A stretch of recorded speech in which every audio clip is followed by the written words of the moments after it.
Thunder rolled across the vast Wyoming sky as Finn Rutherford pulled his horse to a stop on the crest of a hill, overlooking St. Joe. The small settlement lay nestled in the valley below, a collection of wooden buildings huddled together against the coming storm. It was 1875, and the West was still wild, untamed, and for Finn, achingly empty. The emptiness had a name, and the pain had a saddle, the one strapped to his second horse, the one that had carried Sarah for 7 years before the fever took her last winter. Finn couldn't bring himself to remove it, couldn't bear to admit she was truly gone. Rain began to fall as Finn urged his horse forward. The town of St. Joe wasn't his destination, merely a stopover on his journey to nowhere in particular. Since Sarah's death, he'd been drifting, taking odd jobs on ranches, hunting bounties when necessary, and drinking away the memories when possible. As he approached the outskirts of town, something caught his attention, movement where there shouldn't be any. Finn reined in his horse and squinted through the increasing rain. There, beside an abandoned wagon with a broken wheel, huddled a small figure. When Finn drew closer, he saw it was a boy, no more than 10 years old, soaked to the skin and shivering. The child looked up, his eyes wide with a mixture of fear and hope. "You lost, boy?" Finn asked, his voice rough from disuse. The child stood, his thin shoulders squared despite his trembling. "No, sir, just waiting." "Waiting for what?" "Someone to come along." The boy glanced at Finn's second horse, at the empty saddle. "You traveling with someone, mister?" The question struck Finn like a physical blow. He swallowed hard. "Not anymore." The boy took a step forward, desperation clear in his eyes. "Can you adopt me for just a day?" he asked, his voice barely audible above the rain. The cowboy glanced at the empty saddle, heartbroken. Something in the child's pleading gaze resonated with the hollow space in Finn's chest. "What's your name, boy?" "Thomas, sir. Thomas Miller." "Where are your folks?" Thomas looked down at his mud-caked boots. "Don't have any, not anymore. The wagon was my uncle's. He died of the fever 3 days back." The boy gestured toward the abandoned wagon. "I've been trying to figure out what to do since." Finn dismounted, his boots sinking into the mud. He approached the wagon and saw signs that someone had indeed been living there recently. A few meager possessions were scattered about: a worn Bible, cooking utensils, a patched blanket. "You've been out here alone for 3 days, Thomas nodded. "I buried him over there." He pointed to a small mound of earth beneath a gnarled oak tree. Did it proper, like he would have wanted. Finn felt something stir within him, a feeling he'd thought had died along with Sarah. It was a mixture of admiration for the boy's courage and a surge of protective instinct that surprised him. "You're a brave one, aren't you?" Finn said, removing his hat to wipe rain from his brow. "But you can't stay here." "I know," Thomas said, his voice small but resolute. "That's why I asked, just for a day. Maybe you could take me to town, help me find work. I'm strong for my age. I can earn my keep." Finn looked at the boy, then at the empty saddle on his second horse. Sarah had always wanted children. They'd tried, but it wasn't meant to be. Now here was this orphan child, alone in the world, asking for help. "One day," Finn said finally, "I can give you that." Relief washed over Thomas's face. "Thank you, sir. I won't be no trouble." "The name's Finn Rutherford." He reached for the saddlebag on his second horse and pulled out a worn but clean blanket. "Here, dry yourself off as best you can, then we'll head into town." As Thomas wrapped himself in the blanket, Finn untied his bedroll and pulled out a small tin of jerky. "Eat something. You look half-starved." While the boy ate, Finn gathered what few possessions seemed salvageable from the wagon. There wasn't much, just the Bible, a small wooden box that might have held valuables, and a framed daguerreotype of a stern-looking man and a woman with kind eyes. "Your uncle and aunt?" Finn asked, holding up the picture. Thomas nodded, swallowing a mouthful of jerky. "Uncle John and Aunt Martha." "Aunt Martha died back in Kansas. That's when we headed west." "You got any other family? Anyone expecting you somewhere?" The boy shook his head. "No, sir. It was just me and Uncle John since Aunt Martha passed." Finn tucked the daguerreotype and Bible into his saddlebag. "Well then, I guess we'd better get you to town before this storm gets any worse.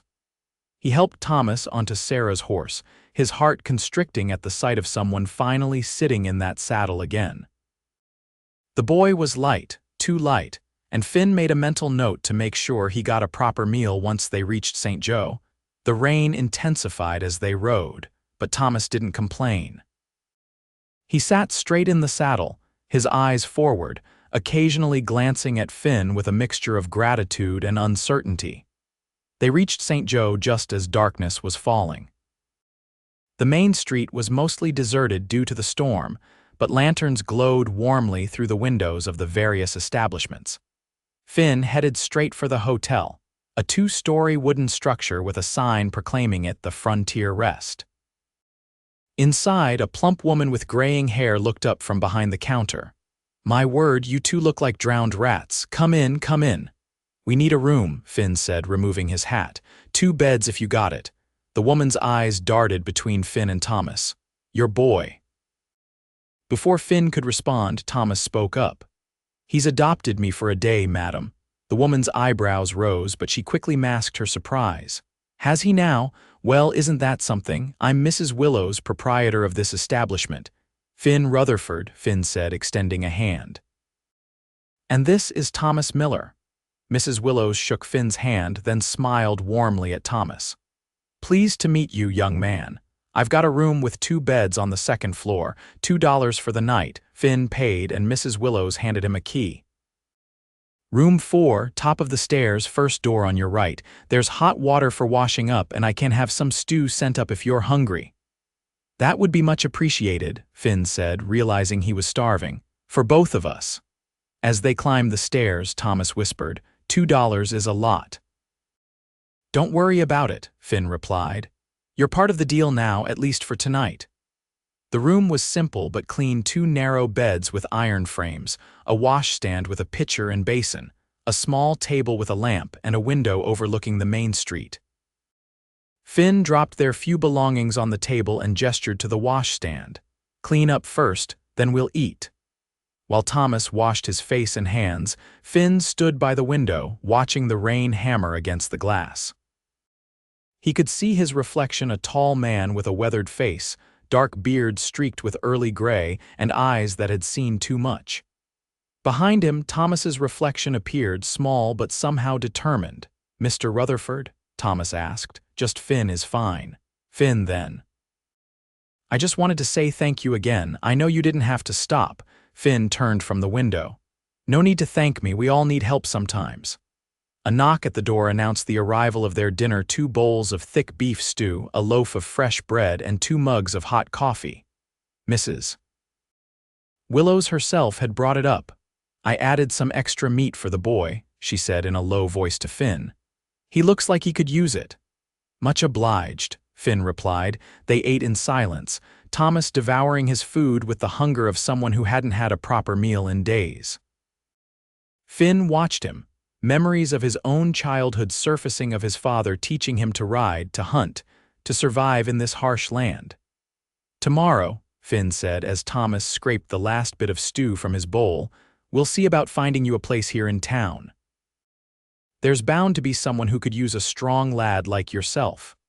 Thomas set down his spoon. "You really think someone would take me in? It's a good town, St. Joe. Folks look after their own. But I'm not their own." Finn considered this. "Everyone's a stranger until they're not. You just need a chance." Thomas nodded, but Finn could see doubt in his eyes. The boy was too young to have seen so much uncertainty, too young to be alone in the world. "Get some sleep," Finn said, standing to clear away their dishes. "Tomorrow will be a busy day." But as Thomas settled into bed and quickly fell asleep, Finn sat in the chair by the window, unable to rest. The boy's question echoed in his mind. "Can you adopt me for just a day, one day?" That's what Finn had promised. But as he watched Thomas sleeping peacefully for perhaps the first time in days, Finn wondered if one day would be enough for either of them. The morning brought clear skies and a bustling town. Finn woke early, as was his habit, and found Thomas already up, standing by the window, looking out at St. Joe coming to life. "Sleep well?" Finn asked, sitting up. Thomas turned, a tentative smile on his face. Better than I have in a long time. After a hearty breakfast in the hotel's small dining room, Finn and Thomas set out to explore the town. St. Joe was bigger than it had appeared from the hill, a proper frontier town with a general store, a blacksmith, a school, a small church, and even a newspaper office. Their first stop was the general store, where Finn purchased Thomas some new clothes. The boy protested at first, but Finn was insistent. "Can't have you looking for work in those rags," he said, selecting a sturdy pair of trousers, a couple of shirts, and a new pair of boots. The store owner, a man named Jenkins, watched the exchange with interest. "New to town?" he asked as he wrapped up Thomas's old clothes in a paper package. "Just passing through," Finn replied. "But the boy here is looking for work, a place to stay." Jenkins stroked his mustache thoughtfully. "That's so? Well, Sheriff Dawson might know of something. His office is just down the street." The sheriff's office was a small building with a single cell visible through the barred window. Inside, Sheriff Dawson, a burly man with a salt and pepper beard, looked up from his desk as they entered. "Morning," he greeted them. "Something I can help you with." Finn explained their situation, how he'd found Thomas by the broken wagon, how the boy's uncle had died, and how Thomas was now alone in the world. Sheriff Dawson listened attentively, then turned to Thomas. "Sorry about your loss, son. This is a hard country." "Yes, sir," Thomas replied quietly. The sheriff leaned back in his chair. "As it happens, Doc Patterson was saying just the other day that he could use some help around his place. Nothing too strenuous, fetching supplies, keeping the office tidy, that sort of thing. He's getting on in years and his hands aren't what they used to be." Thomas's eyes lit up. "I could do that, sir. I helped my uncle with his medicines. He was something of a healer himself." Sheriff Dawson nodded. "Doc's office is at the end of town, near the livery stable. Tell him I sent you." As they left the sheriff's office, Thomas could barely contain his excitement. "A doctor's helper. That's a real job, Finn, a respectable one." Finn smiled, caught up in the boy's enthusiasm. "It certainly is." They were crossing the street toward the doctor's office when a commotion further down caught their attention. A woman was arguing with a man outside the bank, her voice carrying clearly in the morning air. "I don't care what the papers say, Mr. Fleming. This was my father's land, and I won't let you or anyone else steal it from me." The man, dressed in an expensive suit, looked down his nose at her. "Miss Owens, the bank has legally foreclosed on that property. Your father's debts were manufactured by you and your cronies." The woman interrupted. "My father never borrowed that much money." Finn found himself moving closer, drawn by the woman's fierce determination. She was tall and slender, with auburn hair pulled back in a practical knot. Her dress was simple but well made, though showing signs of wear. "Is there a problem here?" Finn asked as he approached. The banker, Fleming, straightened his lapels. "This is a private matter, sir." The woman turned to Finn, her green eyes flashing with anger and desperation. "This man is trying to steal my ranch. My father died last month, and suddenly the bank claims he owed them a fortune." "Miss Penelope Owens," Fleming said with exaggerated patience, "your father signed these loan documents." He waved a sheaf of papers. "The signatures have been verified." "By whom?" Penelope demanded. "Your own people." "I want an independent examination." Fleming sighed dramatically. "The matter is settled, Miss Owens. You have until the end of the week to vacate the property." With that, he turned and entered the bank, leaving Penelope standing on the boardwalk, hands clenched at her sides. "That's not right," Thomas said, looking up at Finn. "Is it?" Before Finn could respond, Penelope noticed them properly for the first time. Her eyes softened slightly when they landed on Thomas. "No, young man, it's not right," she said, "but sometimes the world isn't fair." "Miss Owens," Finn said, removing his hat. "I couldn't help overhearing. If you don't mind my asking, what ranch is this they're trying to take?" "The 00, about 10 miles east of town," she replied. "My father, Patrick Owens, built it from nothing. We run cattle mostly, though we have some horses too." Her expression clouded. "Or we did." Finn was struck by her determination despite her obvious distress. "And you're running it alone now." "I have a few hands who have stayed on, loyal men who worked for my father for years." But without clear ownership. She trailed off, then squared her shoulders. "I'm sorry, I shouldn't be burdening strangers with my troubles." "Finn Rutherford," Finn said, extending his hand. "And this is Thomas Miller." Penelope shook his hand, her grip firm despite her delicate appearance. "Pleased to meet you, though I wish it were under better circumstances." Thomas stepped forward. "We're going to see the doctor about a job for me," he said. "Finn adopted me for a day, but we're looking for a permanent place." Penelope's eyebrows rose, and she glanced at Finn questioningly. "It's a long story," Finn said. "Thomas lost his uncle a few days ago. I found him out by the trail and brought him to town." Understanding dawned in Penelope's eyes. "I see, that's very kind of you, Mr. Rutherford. Just Finn is fine." A smile touched her lips for the first time. "Finn, then?" There was a moment of silence, broken only by the sounds of the town around them. Finn found himself strangely reluctant to end the conversation. "Would you permit me to take a look at those loan documents, Miss Owens?" he asked suddenly. "I'm no lawyer, but I've seen my share of contracts in my time." Penelope studied him, as if trying to determine his motives. "Why would you help me?" Finn shrugged. "Let's just say I've seen enough injustice in my time to recognize it when I see it."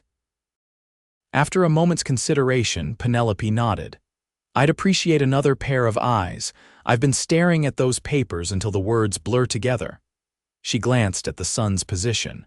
"I need to get back to the ranch now, but perhaps you could ride out tomorrow." "I could show you the documents then." "We'd be happy to," Finn said, then caught himself. "That is, if Thomas doesn't mind." Thomas shook his head eagerly. "I don't mind at all. I've never seen a real ranch before."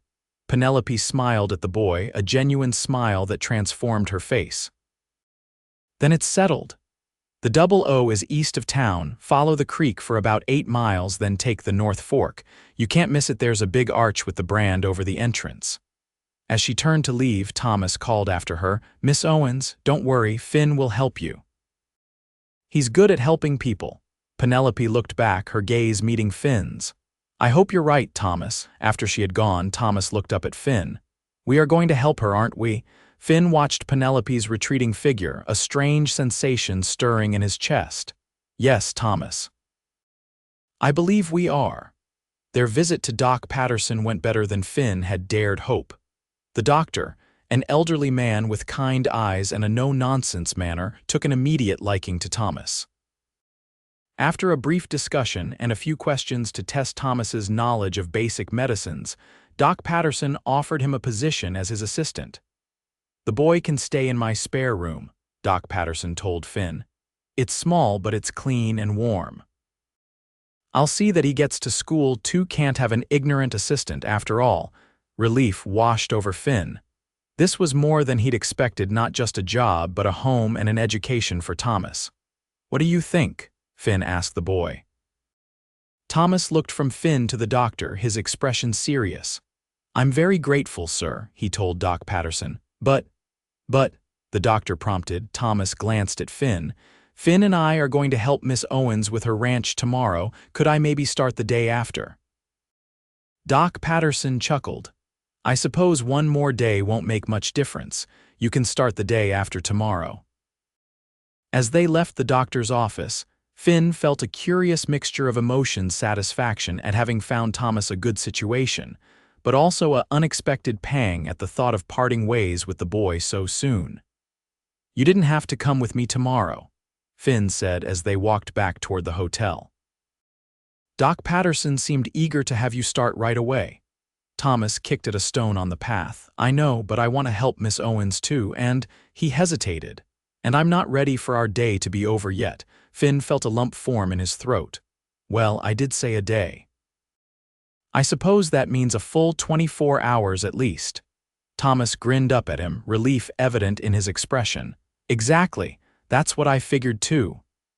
That evening, after a meal at the hotel's dining room, Finn took Thomas to the livery stable to check on their horses.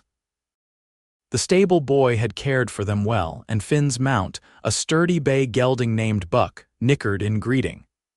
The second horse, a dappled gray mare named Star, had been Sarah's pride and joy.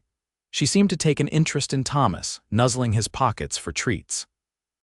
"She likes you," Finn observed. Thomas stroked Star's neck. "She's beautiful. What's her name?" "Star," Finn said, his voice catching slightly.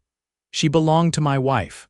Thomas looked up sharply. "You're married?" "I was," Finn said quietly. "Sarah died last winter, fever."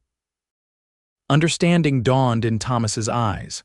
"That's why the saddle was empty. I'm sorry, Finn."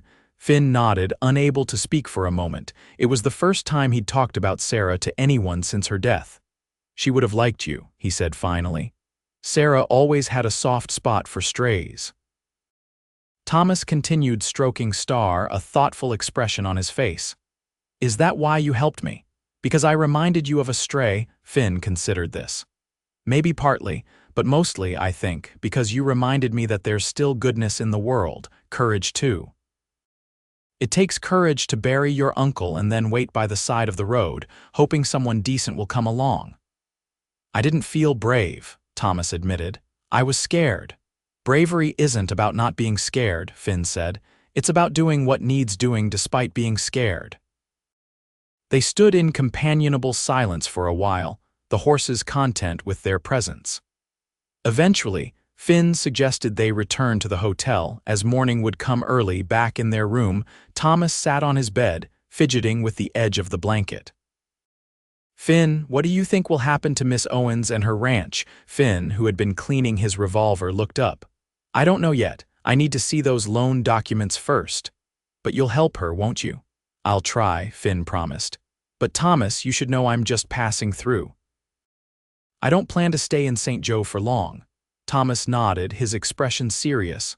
"I know, but sometimes plans change, don't they?"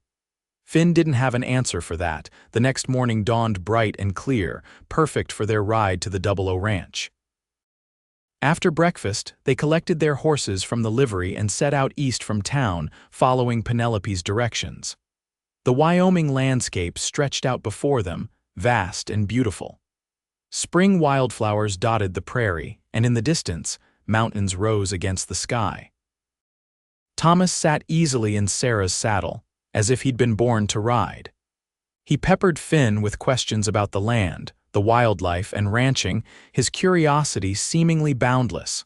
They found the creek Penelope had mentioned and followed it, the water gurgling cheerfully beside them.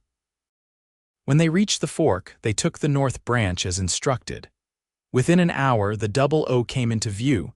It was a modest but well-built ranch with a main house, a bunkhouse, a barn, and various outbuildings. A corral held several horses, and in the distance, cattle grazed on the rolling grassland. The entrance was marked by a wooden arch, just as Penelope had described, with the 00 brand burned into it.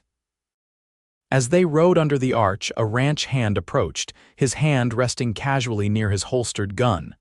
"Can I help you, strangers?" he asked. "We're here to see Miss Owens," Finn replied.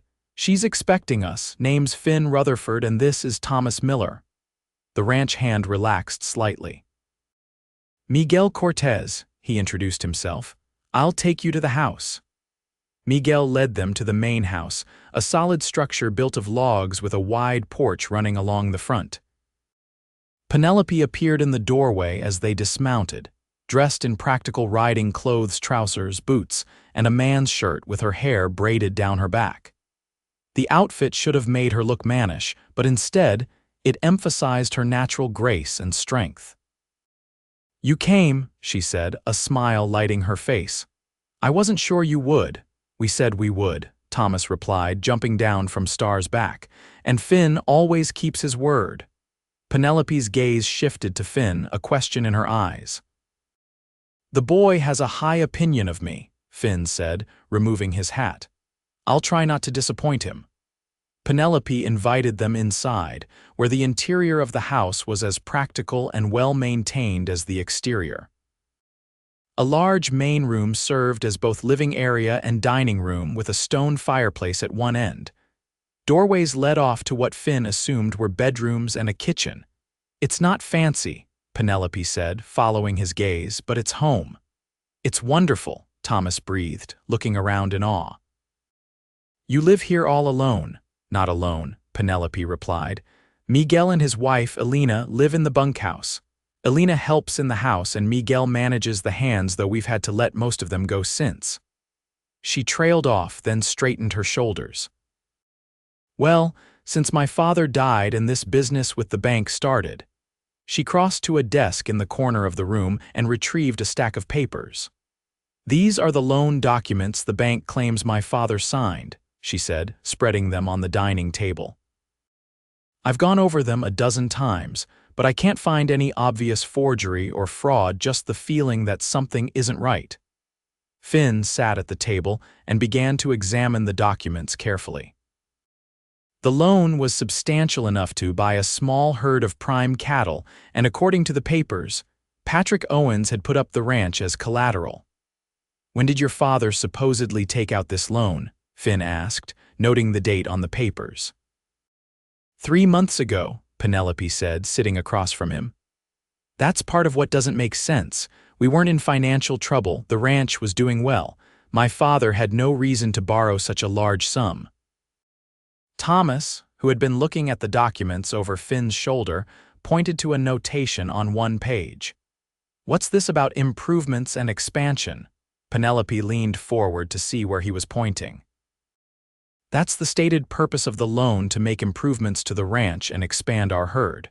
But my father never mentioned any plans for expansion. In fact, he always said the 00 was exactly the size he wanted it to be. Finn nodded thoughtfully. And there have been no improvements made to the ranch in the past 3 months. None, Penelope confirmed. And no new cattle either. So where did the money go? Thomas asked. It was a good question, and one that Finn couldn't immediately answer. Did your father handle the ranch's finances, or did he have help? A foreman, perhaps, or a bookkeeper? He kept the books himself, Penelope said. He taught me how too. After he died, I went through all the accounts. There's no record of this loan being deposited in our bank account or being spent on the ranch. Finn frowned, a suspicion forming in his mind. This banker, Fleming, did he and your father get along? Penelope's expression darkened. They hated each other. Fleming wanted to buy some of our land years ago for a development scheme he had. My father refused to sell. And now Fleming's bank conveniently holds a loan that could give him control of the entire ranch, Finn mused. That seems like more than coincidence. Penelope's eyes flashed. That's exactly what I've been saying, but without proof. We'll need to find proof, Finn interrupted. Do you have any of your father's other papers? Anything with his signature that we could compare to these loan documents? Penelope stood. I have his ledgers and correspondence in his study. Follow me. She led them to a small room off the main living area where a desk was piled with account books and papers. I've been trying to keep everything organized, she said, but there's so much. For the next hour, they pored over Patrick Owens's papers, comparing his signature on various documents to the one on the loan. To Finn's untrained eye, they looked similar, but there was something slightly off about the signature on the loan, a hesitation in one of the strokes, a slight difference in the slant. I'm no handwriting expert, Finn said eventually, but I think there might be something here. We need someone who can verify whether this signature is genuine. The only person in St. Joe who might have that expertise is Judge Holloway, Penelope said. He handles most legal matters in the county. Then we'll need to see the judge, Finn decided, but first, let's look at these ledgers. If your father didn't deposit or spend this loan money, we need to know where it went. Thomas, who had been quietly examining one of the account books, suddenly straightened. Finn, look at this, he said, pointing to an entry. 3 months ago, the day after the loan was supposedly taken out, there's a withdrawal from the bank of almost the exact same amount. Finn and Penelope crowded around to see where Thomas was pointing. Sure enough, there was an entry for a substantial withdrawal. I don't understand, Penelope said, frowning. This is my father's handwriting, but he never mentioned withdrawing such a large sum. What was the money used for? Finn asked. Penelope flipped through the pages. There's no record of how it was spent. That's not like my father, he recorded everything. Finn sat back, thinking. Is it possible your father did take out the loan, but for some reason he didn't tell you about it? Penelope shook her head adamantly. We didn't keep secrets from each other. After my mother died, it was just the two of us running this place. We made decisions together. What if he was in some kind of trouble? Thomas suggested. Something he didn't want to worry you about. Penelope looked stricken at the thought. What kind of trouble? I don't know, Thomas admitted. It's just a thought. Finn considered the possibilities. We need more information. Penelope, do you remember anything unusual happening around the time this loan was supposedly taken out? Any strangers visiting the ranch or your father acting differently? Penelope thought for a moment. He did make a trip to Cheyenne around that time, said he had some business to attend to. When he came back, he seemed, I don't know, preoccupied, I suppose, but he said everything was fine. Cheyenne, Finn repeated. That's a fair distance from here. Did he often go there for business? Occasionally, Penelope said. Usually to arrange cattle sales or purchase supplies we couldn't get in St. Joe. Finn stood and began to pace, the pieces of the puzzle not quite fitting together in his mind. I think we need to go back to St. Joe and talk to Judge Holloway about these signatures, and maybe have a word with Mr. Fleming as well. Penelope nodded, gathering the relevant documents. I'll come with you. I want to see Fleming's face when he's confronted. They left the study and returned to the main room, where Alina, Miguel's wife, had prepared a simple but hearty midday meal. As they ate, Finn found himself watching Penelope, the determined set of her jaw, the intelligence in her eyes, the way she spoke to Alina with genuine warmth and respect. She was unlike any woman he'd met since Sarah, and the comparison brought a pang of guilt along with something else he wasn't ready to name. After the meal, they prepared to return to town. Finn and Thomas saddled their horses while Penelope changed into a riding skirt more suitable for town. When she emerged from the house, she was leading a spirited chestnut mare. This is Copper, she said, patting the horse's neck. She was a gift from my father on my 18th birthday. They rode toward St. Joe, the sun high overhead. Thomas, riding between Finn and Penelope, kept the conversation flowing with his endless questions about ranching, horses, and life in Wyoming. Have you lived here your whole life, Miss Owens? He asked at one point. Call me Penelope, please, she replied with a smile. And yes, I was born at the 00.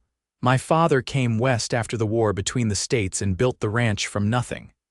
What about your mother? She was a schoolteacher in St. Joe. They met when my father went to town for supplies. She died when I was 12, pneumonia. I'm sorry, Thomas said. My parents died when I was little. I don't really remember them. Uncle John raised me. Penelope's expression softened. And now you've lost him too. That's a heavy burden for someone so young. Thomas glanced at Finn. It would be if I were alone. But I'm not anymore. Finn felt a tightness in his chest at the boy's words. He'd promised Thomas one day, and that day was nearly over. Tomorrow, Thomas would begin his new life with Doc Patterson. It was a good arrangement, better than Finn could have hoped for, yet the thought of parting ways with the boy left him feeling strangely hollow. They reached St. Joe by mid-afternoon and headed directly to Judge Holloway's office, a small building near the courthouse. The judge, a tall, thin man with spectacles perched on his nose, listened attentively to their story. Serious allegations, he said when they finished. Forgery is a grave crime, as is fraud. We're not making accusations yet, Finn clarified. We're just looking for answers. Judge Holloway examined the loan documents and Patrick Owens's ledgers carefully. After a lengthy scrutiny, he removed his spectacles and rubbed the bridge of his nose. I'm not a handwriting expert, he began, but I've seen enough signatures in my time to have some opinion. There are subtle differences between the signature on this loan and Mr. Owens's signatures on his other papers. Not enough to declare definitively that it's a forgery, but enough to raise questions. What about the withdrawal from the bank? Penelope asked. If my father took out this loan, what happened to the money? Judge Holloway frowned. That is curious. You say there's no record of how the money was spent? None, Penelope confirmed. The judge considered this. I'd need to see the bank's records to determine if the withdrawal actually took place or if it was merely recorded in your father's ledger. Can you compel the bank to show their records? Finn asked. With sufficient cause, yes, Judge Holloway replied, but I'd need more than suspicions. What if we could prove the signature was forged? Thomas asked. Judge Holloway smiled at the boy. That would certainly provide cause for a more thorough investigation. How do we prove it? Penelope asked, frustration evident in her voice. The judge thought for a moment. There's a man in Cheyenne, an expert in document examination. He's testified in several cases for me, if you could get these papers to him. Cheyenne, Finn repeated, remembering what Penelope had said about her father's trip. Penelope, you mentioned your father went to Cheyenne around the time of this loan. Is there anyone there he might have visited, someone who could tell us what business he had there? Penelope considered this. He had a friend there, a cattle broker named Harrison. They'd done business for years. Then perhaps we should pay Mr. Harrison a visit, Finn suggested. Cheyenne's a 3-day ride from here, Judge Holloway pointed out. Finn looked at Penelope. It's your decision. This is your fight. Penelope straightened in her chair. I'll do whatever it takes to save my father's ranch. If that means riding to Cheyenne, so be it. Judge Holloway nodded approvingly. In the meantime, I'll have a word with Mr. Fleming, make some discreet inquiries. Nothing official yet, just enough to let him know someone's asking questions. As they left the judge's office, Finn noticed the sun was beginning to set. Thomas's day with him was nearly over. We should get you to Doc Patterson's, Finn told the boy, surprised by how difficult the words were to say. Thomas looked up at him, his expression unreadable. I suppose so. Penelope glanced between them. Doc Patterson's? Thomas is starting as the doc's assistant tomorrow, Finn explained. He's arranged for the boy to stay with him. Oh, Penelope said, a note of disappointment in her voice. That's wonderful for you, Thomas. Thomas kicked at the dirt. Yeah, I guess. Finn knelt to be at eye level with the boy. It's a good situation, Thomas. Doc Patterson is well respected in town and he'll make sure you get to school. You couldn't ask for a better arrangement. I know, Thomas said, his voice small. It's just what? Thomas looked up, his eyes bright with unshed tears. It's just that I wish I could stay with you. The words hit Finn like a physical blow. Thomas, I'm not settled anywhere. I don't have a home to offer you. You could, Penelope said softly. Both Finn and Thomas turned to look at her. She colored slightly but continued. What I mean is, there's always room for a good hand at the 00 if we manage to save it, that is. Finn was speechless for a moment. That's kind of you, but think about it, Penelope interrupted. That's all I'm saying. They walked in silence to Doc Patterson's office. The elderly doctor greeted them warmly and showed Thomas to the small but comfortable room that would be his. You can bring your things over in the morning, Doc Patterson told the boy. For tonight, best stay where you are. As they left the doctor's office, Thomas asked, Does this mean our day isn't over yet? Finn smiled despite the ache in his chest. I suppose not. Not quite yet. They found a room at the hotel for Penelope, then had dinner together in the dining room. The conversation inevitably turned to their trip to Cheyenne. We should leave at first light, Penelope said. The sooner we get answers, the better. Finn questioned. Thomas will be starting with Doc Patterson tomorrow and you, Penelope prompted when he hesitated. Finn wasn't sure how to answer. He'd been drifting since Sarah's death, with no particular destination in mind. Now, suddenly, he found himself caught up in Penelope's struggle to save her ranch, with Thomas looking at him with hope and trust. It was unexpected and, if he was honest with himself, not entirely unwelcome. I'll ride with you to Cheyenne, he decided. After that, we'll see. Thomas's face fell.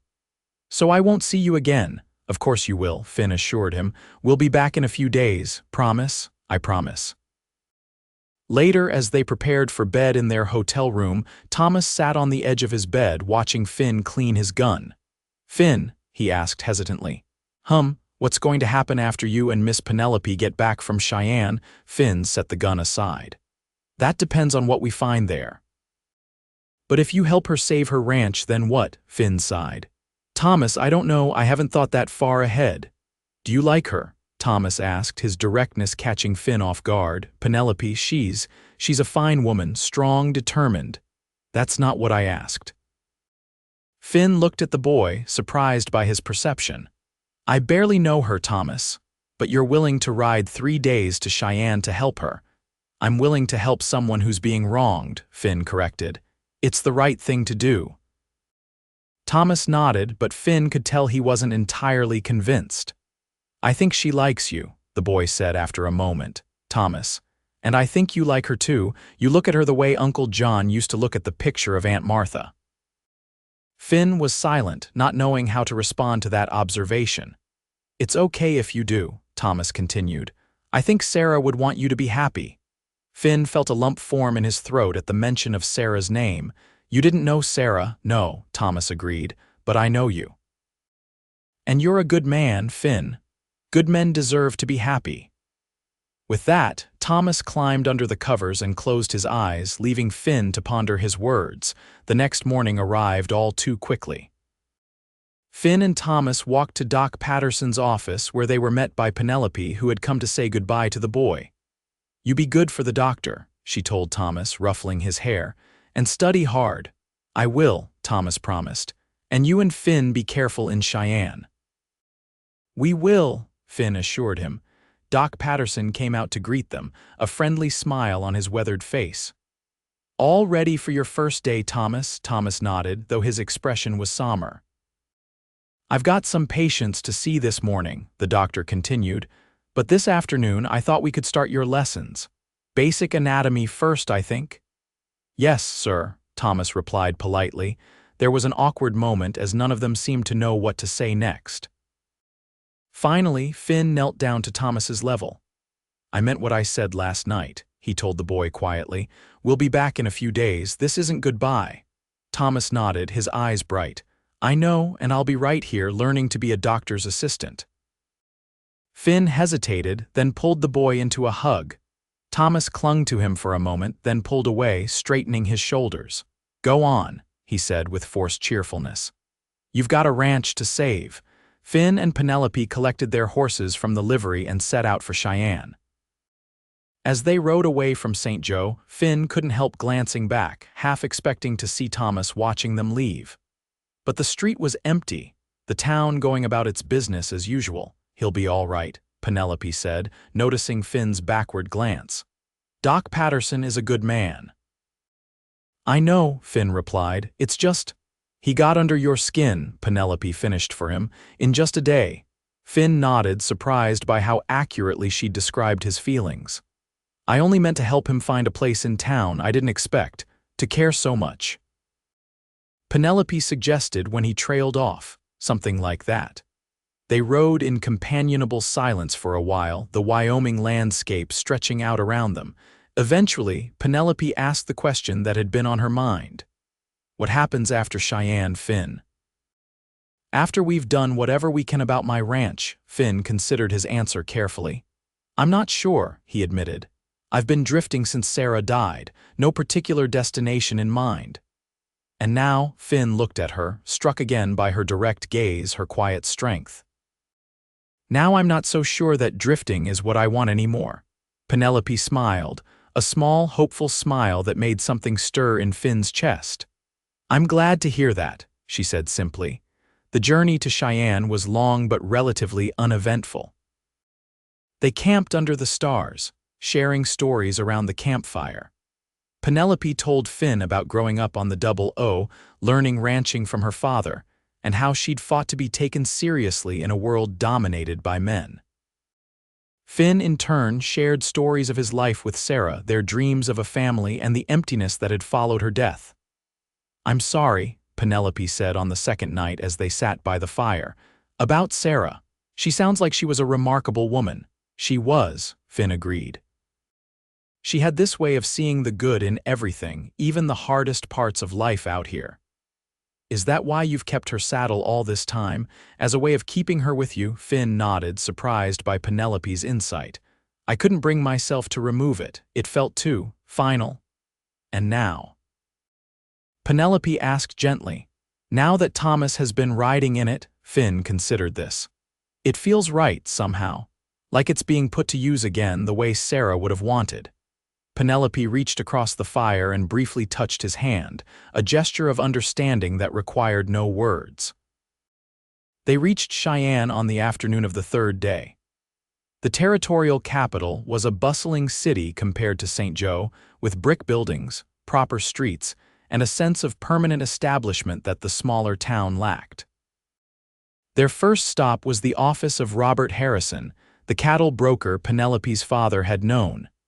Harrison was a robust man with a hearty laugh and a firm handshake who welcomed Penelope like a favorite niece.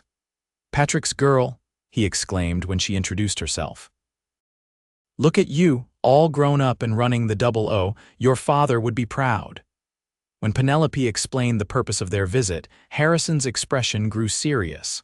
"Patrick was here, yes, about 3 months back, but he wasn't here for cattle business, at least not primarily." "What was he here for?" Finn asked. Harrison hesitated. "He swore me to secrecy at the time, but I suppose under the circumstances." He sighed. "Patrick came to see a lawyer. He was making arrangements for the ranch in case anything happened to him." "What kind of arrangements?" Penelope asked. "He was worried about some men who'd been pressuring him to sell parts of the 00, said they weren't taking no for an answer. He wanted to make sure the ranch would be protected if anything happened to him." Finn and Penelope exchanged glances. "Did he mention any names?" "Was Fleming one of them?" Harrison nodded grimly. "Fleming was the ringleader, according to Patrick, said the banker had some scheme for developing the land, turning it into lots for a new settlement." "But my father would never sell," Penelope insisted. "No, he wouldn't," Harrison agreed. "Which is why he was worried. He thought they might try to force his hand somehow." "The loan," Finn said, the pieces starting to come together. "They created a fake loan to force foreclosure." "But what about the withdrawal from the bank?" Penelope asked. "My father's ledger shows he withdrew almost the exact amount of the loan," Harrison frowned. "That doesn't make sense, unless—" his eyes widened, "unless the withdrawal never actually happened and someone altered Patrick's ledger to make it look like it did." "Is that possible?" Finn asked. "With access to the ledger, yes," Harrison confirmed. "And if they were trying to cover their tracks, making it look like Patrick took the money would divert suspicion." "We need to see this lawyer Patrick visited," Penelope decided. "Do you know who it was?"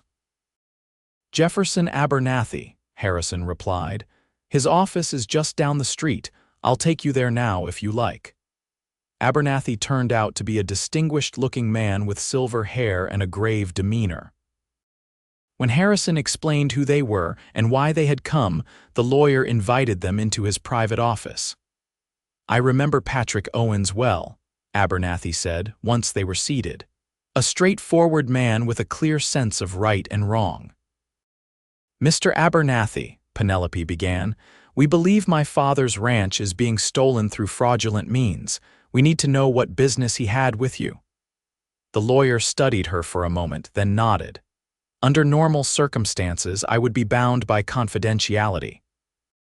However, as you are Patrick's heir and given the nature of your concerns, I believe he would want me to speak freely." He opened a drawer and withdrew a file. "Your father came to me with concerns about certain individuals in St. Joe who were attempting to pressure him into selling portions of his ranch. He believed they might resort to underhanded methods if he continued to refuse." "Did he mention names?" Finn asked. "Yes," Abernathy confirmed.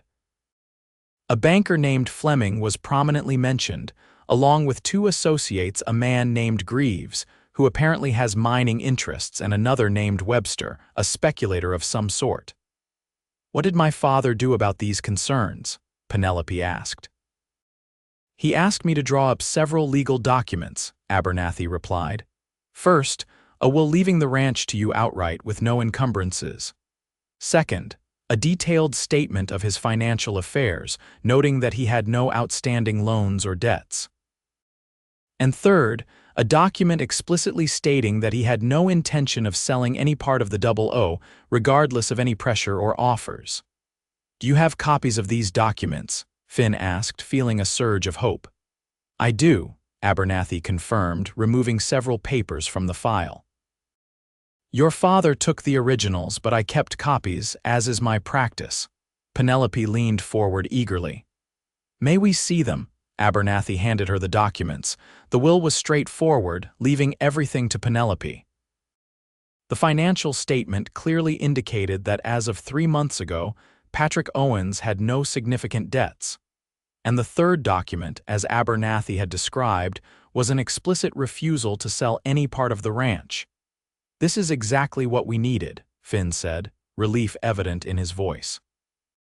"With these documents, especially the financial statement, we can challenge the validity of the loan." "There's more," Abernathy said, his expression grave.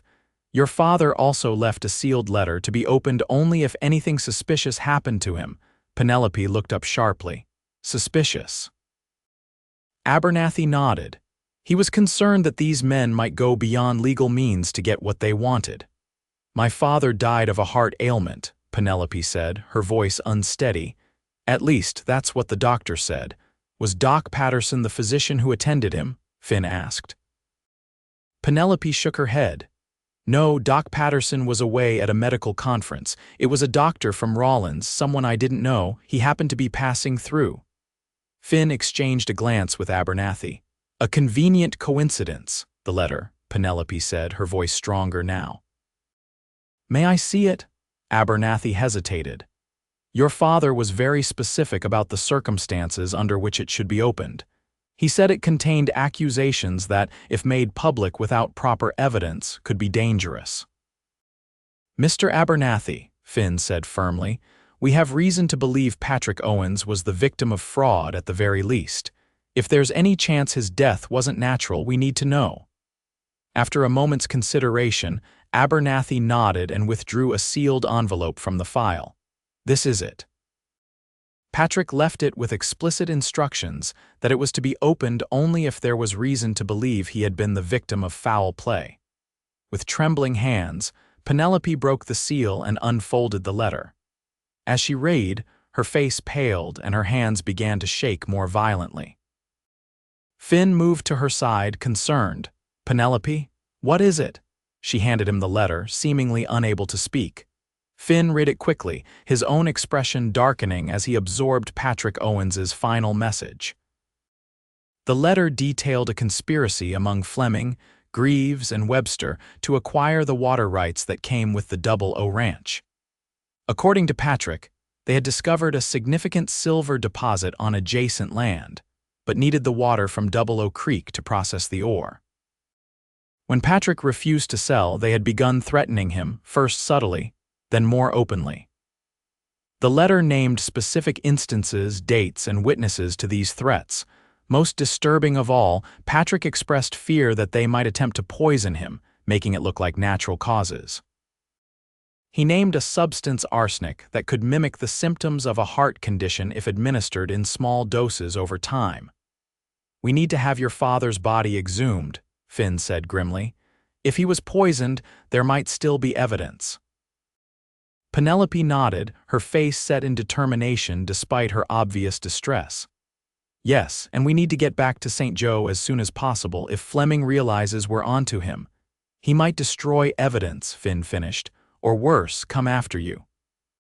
They thanked Abernathy and Harrison for their help, collected copies of all the relevant documents, and prepared to leave Cheyenne immediately despite the lateness of the hour. "We should ride through the night," Finn suggested. "We can take turns sleeping in the saddle." Penelope agreed, and they set out, pushing their horses as hard as they dared. The journey back to St. Joe was tense, both of them acutely aware of what was at stake.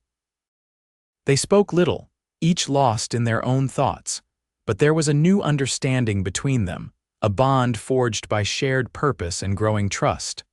On the second night, as they camped in a sheltered hollow, Penelope finally gave voice to her fears. "If my father was murdered," she said, staring into the fire, "I don't know if I can bear it." Finn moved to sit beside her, offering silent support.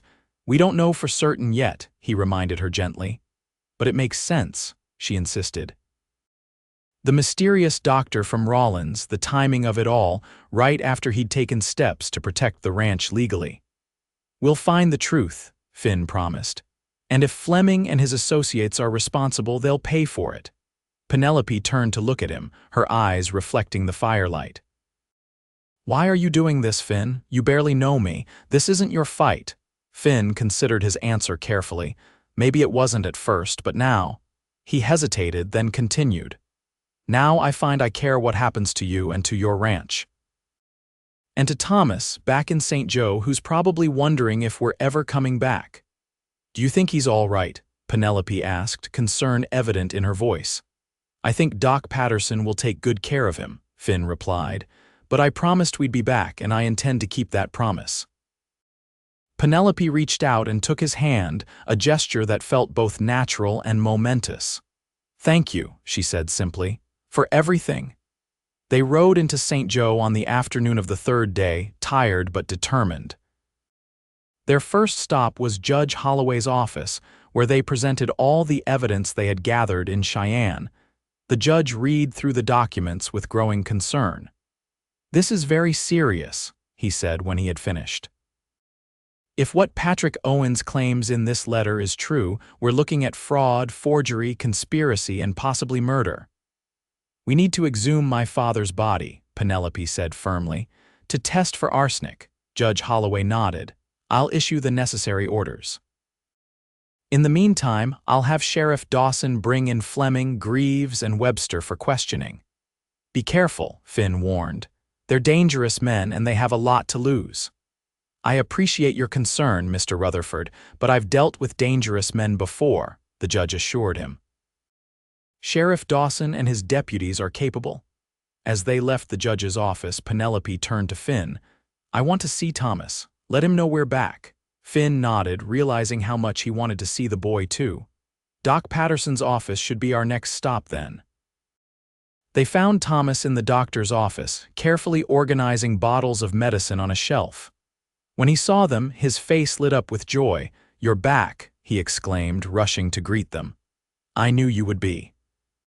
Finn found himself enveloped in a fierce hug from the boy, and he returned it without hesitation. "I promised, didn't I?" he said, his voice rough with emotion. Thomas turned to Penelope next, throwing his arms around her waist. "Did you save the ranch? Did you find out what happened?" "We found some answers," Penelope told him, smoothing his hair. "But there's still work to be done." Doc Patterson emerged from the back room, a smile creasing his weathered face. "Welcome back, travelers. I hope your journey was successful," Finn nodded. "We found evidence of fraud at the very least, and possibly worse." The doctor's expression grew serious. "Worse? My father may have been poisoned," Penelope said quietly. "Judge Holloway is ordering an exhumation." Doc Patterson's eyes widened. "Poisoned by whom?" "Fleming, the banker," Finn replied, "and a couple of his associates. They wanted Penelope's ranch for the water rights." "And they killed for it?" Thomas asked, his young face troubled. "We don't know for certain yet," Finn reminded them, "but there's enough evidence to warrant investigation." Doc Patterson shook his head sadly.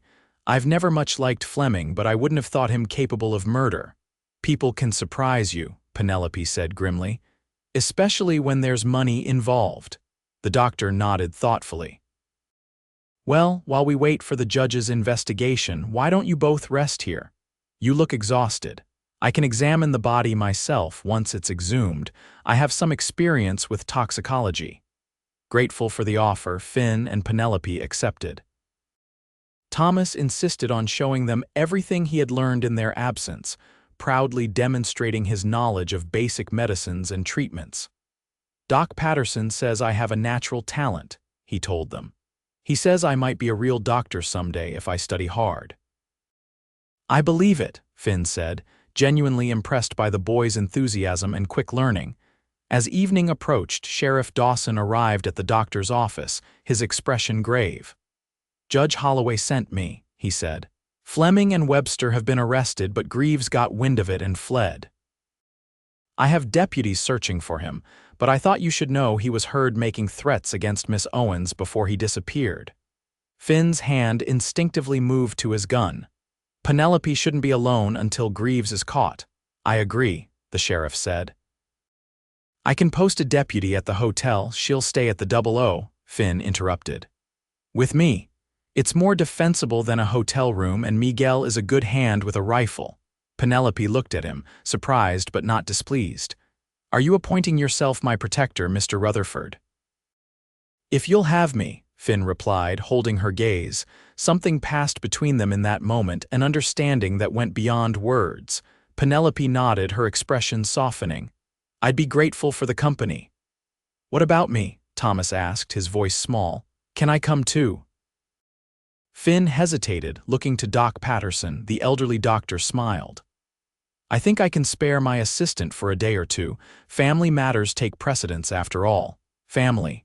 The word echoed in Finn's mind, stirring feelings he had thought long buried. He looked at Thomas, at the hope in the boy's eyes, and then at Penelope, whose gaze held a warmth that made his heart race. Then it's settled, Finn said. We'll all go to the 00. They rode out that evening, the sheriff accompanying them as far as the ranch gate. Miguel and Alina welcomed them back with relief, having been worried by Penelope's extended absence. When they heard about Greaves's threats, Miguel immediately set about securing the ranch, positioning men at strategic points and keeping rifles ready.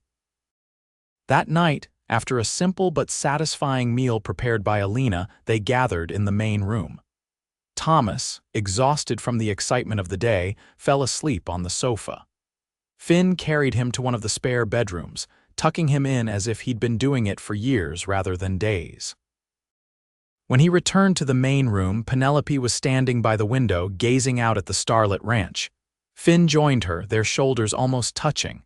It's a beautiful place, he said quietly, worth fighting for. Yes, Penelope agreed, but it's more than just land and cattle, it's home. It's where I grew up, where my parents lived and loved and worked. She turned to face him. I never thought I'd be willing to share it with anyone. After my father died, I thought it would just be me, running the 00 alone for the rest of my days. And now?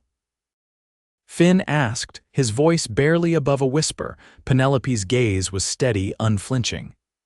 Now I find myself hoping for something different. Finn took a step closer, drawn by the honesty in her eyes.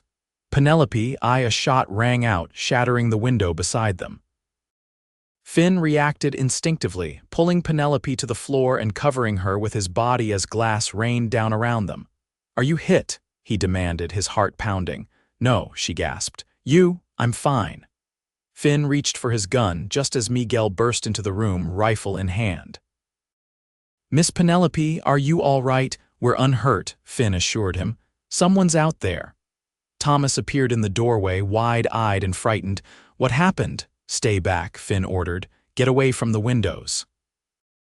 Another shot cracked through the night, this one hitting the wall above the fireplace. Miguel fired back, aiming at the muzzle flash visible from the barn. It's Greaves, Penelope said, her voice steady despite the danger. It has to be, Finn nodded grimly. Miguel, take Thomas and Alina to the root cellar. It's safer underground. Penelope and I will hold here. Miguel hesitated. But Miss Penelope, I can shoot, Penelope interrupted, already moving to retrieve a rifle from the gun cabinet. This is my home, Miguel. I won't hide while someone tries to destroy it. Reluctantly, Miguel ushered a protesting Thomas away. When they were gone, Finn and Penelope positioned themselves on either side of the shattered window, guns ready. He's in the barn, Finn whispered, spotting movement in the shadows. Probably thinks he has us pinned down. There's a back door, Penelope replied. If one of us creates a distraction, the other could circle around behind him. Finn considered this. Too risky, he might be waiting for exactly that. Then what do? Wait for him to run out of ammunition. Before Finn could answer, a new sound reached them, hoofbeats approaching fast. Moments later, Sheriff Dawson's voice rang out. Greaves, this is Sheriff Dawson, you're surrounded. Throw down your weapon and come out with your hands up. A flurry of shots erupted from the barn, followed by return fire from the sheriff and his deputies. The exchange was brief but intense. When it ended, a painful silence fell over the ranch. "Greaves," the sheriff called again. "It's over, come out now." There was no response. After a tense minute, one of the deputies approached the barn cautiously, then signaled all clear. "He's down," Sheriff Dawson announced, walking toward the house. "You can come out now." Finn helped Penelope to her feet, his arm lingering around her waist. They met the sheriff on the porch. "Is he dead?" Finn asked. The sheriff nodded grimly.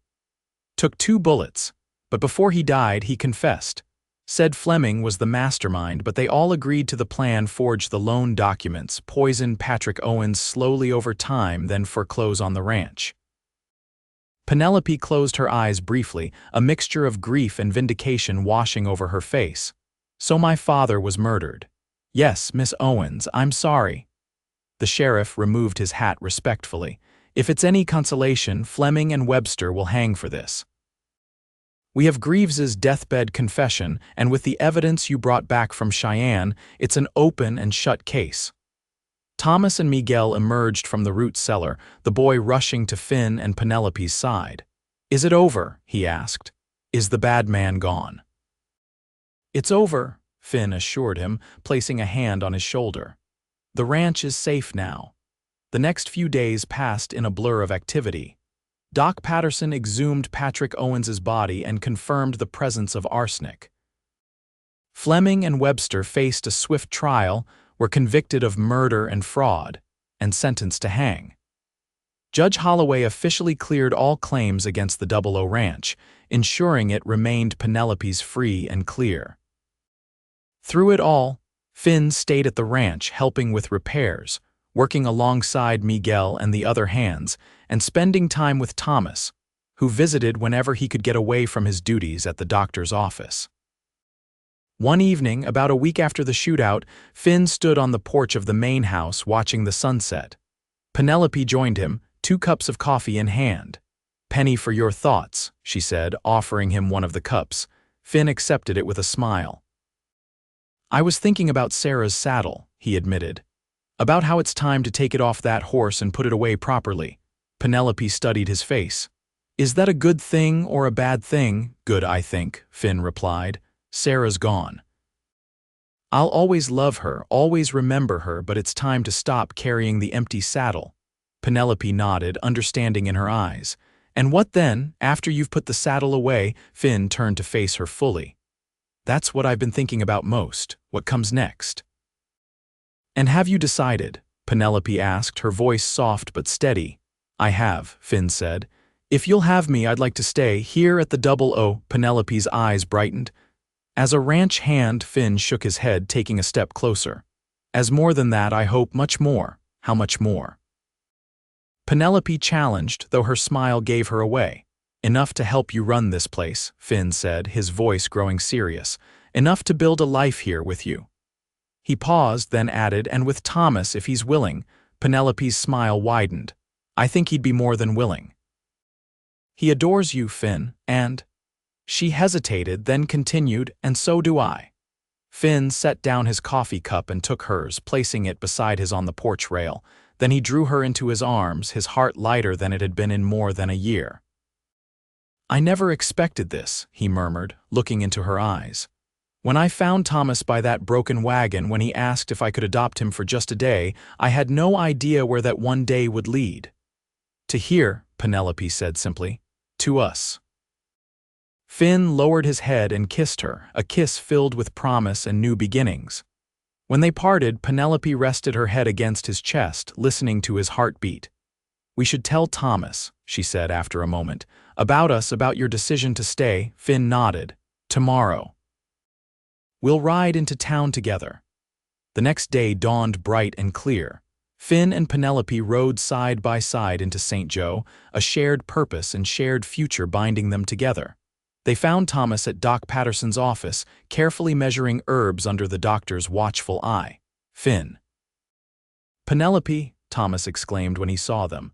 "Is everything all right at the ranch?" "Everything's fine," Finn assured him. "Better than fine, actually. We have something to tell you."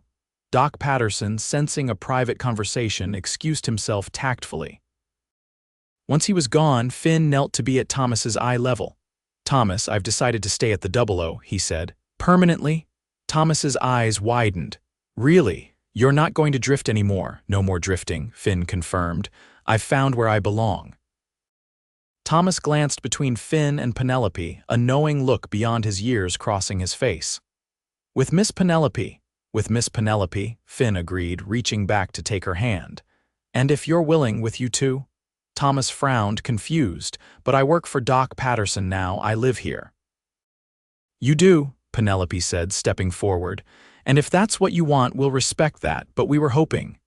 That is, Finn and I were hoping you might want to come live with us instead." "As a ranch hand?" Thomas asked, echoing Penelope's question from the night before. Finn shook his head. "As our son, we want to adopt you, Thomas, not just for a day, but for always." Thomas stared at them, speechless, his young face a kaleidoscope of emotions. "You want to adopt me, both of you, together?" "Yes," Penelope said, kneeling beside Finn. "We'd be a family, the three of us." "But what about being a doctor's assistant?" Thomas asked, though the longing in his voice was unmistakable. "Doc Patterson has been teaching me so much. You can still learn," Finn assured him. "We'll bring you to town for lessons with Doc Patterson regularly. And there's plenty of healing work to be done on a ranch, too. So I could be both a rancher and a healer." "You can be whatever you want to be," Penelope promised. "We just want you to be part of our family while you figure it out."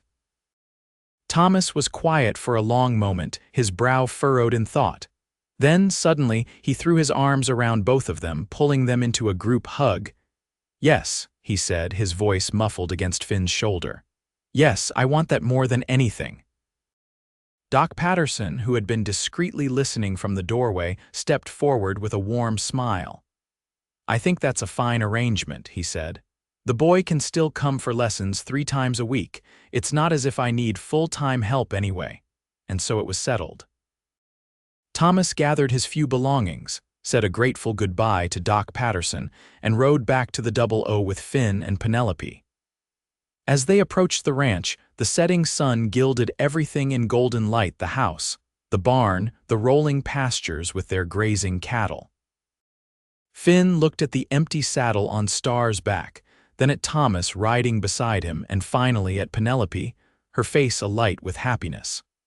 Tomorrow he would remove Sarah's saddle and put it away with honor and respect.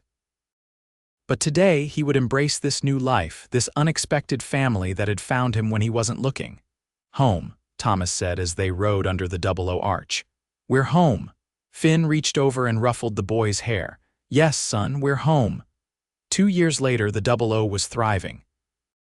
Under Finn and Penelope's joint management, the ranch had expanded its operations, adding a small horse breeding program to complement the cattle business. Thomas, now 12, split his time between ranch work, schooling, and his medical lessons with Doc Patterson, growing into a confident, capable young man with a gift for healing both animals and people. On a warm summer evening, friends and neighbors gathered at the Double O to celebrate Finn and Penelope's 2nd wedding anniversary.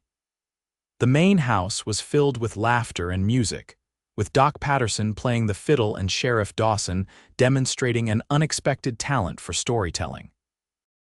As the celebration wound down, Finn found Penelope on the porch, watching the stars come out. Thomas sat on the steps below them, deep in conversation with Miguel's youngest son about the new foal born earlier that week. "Happy?" Finn asked, slipping his arm around his wife's waist. Penelope leaned against him, her head resting on his shoulder. "Completely, you." "More than I ever thought possible," Finn replied honestly. Thomas looked up at them, a grin spreading across his face. "Are you two being mushy again?" "We're allowed," Penelope said with a laugh. "It's our anniversary." Thomas rolled his eyes good-naturedly. "Well, if you're done being mushy, can I show Miguel's boys the new training saddle you got me, Pa?" Finn nodded, his heart still warming every time Thomas called him Pa. "Go ahead, just don't stay out too late." As the boys raced off toward the barn, Penelope turned in Finn's arms to face him. "Do you ever think about that day, when you found Thomas by the road?" "Often," Finn admitted. One chance encounter that changed everything. "Can you adopt me for just a day?" Penelope quoted softly. Little did he know it would turn into forever. Finn kissed her gently. Little did any of us know. Inside the house, the last of their guests were preparing to leave. Doc Patterson was the final one to go, pausing on the porch to shake Finn's hand. "You've done well, Rutherford," the elderly doctor said. "With the ranch, with Thomas, with all of it." "Thank you," Finn replied, "but I didn't do it alone." "No," Doc Patterson agreed, his wise eyes twinkling as he glanced at Penelope. "The best things in life are rarely done alone." As the doctor's wagon disappeared down the road, Finn and Penelope stood arm in arm on the porch of their home. In the distance, they could hear Thomas's laughter mingling with the sounds of the ranch settling down for the night. "One day," Finn mused. "That's all I promised him." Penelope smiled up at him. "Sometimes one day is all it takes to change a life." "Or 3 lives," Finn corrected, pulling her close. Together they watched as Thomas ran across the yard toward them, his face alight with the simple joy of belonging. And in that moment, Finn knew that the empty saddle that had once represented all he had lost now symbolized all he had gained: a family, a home, and a heart full enough to hold both his past and his future.